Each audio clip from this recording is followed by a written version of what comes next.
Le beau temps arrive en fin de semaine, hein? Ça va faire du bien, on va pouvoir sortir les vélos, mais attention parce qu'il y a des règlements qui ont changé avec la modification du Code de la sécurité routière.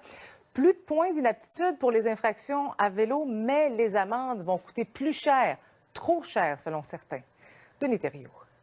Québec a décidé de mettre de l'ordre dans son Code de la sécurité routière.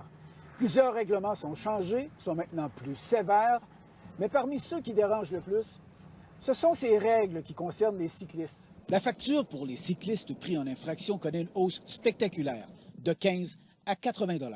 C'est totalement disproportionné. Une voiture qui se fait prendre alors qu'un de ses deux phares ne fonctionne pas, c'est 60 $ plus les frais. Alors, c'est rendu plus cher d'avoir un réflecteur manquant sur son vélo que d'avoir un phare qui ne fonctionne pas sur une voiture. Les réactions sont partagées.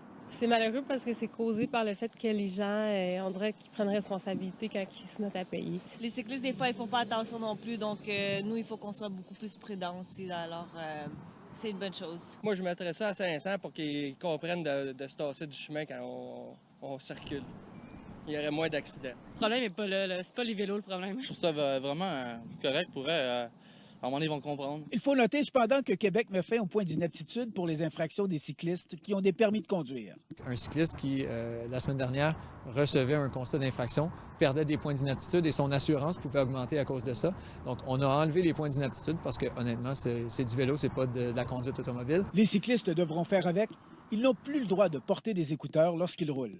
Parmi les autres changements au Code de la sécurité routière, le cellulaire au volant. L'amende passe de 80 à 300 $ s'il y a récidive. Il pourrait même y avoir suspension de permis. La plupart de ces mesures sont soit en vigueur ou elles le deviendront bientôt. Denis Thériault, TVA Nouvelles, Montréal. C'est très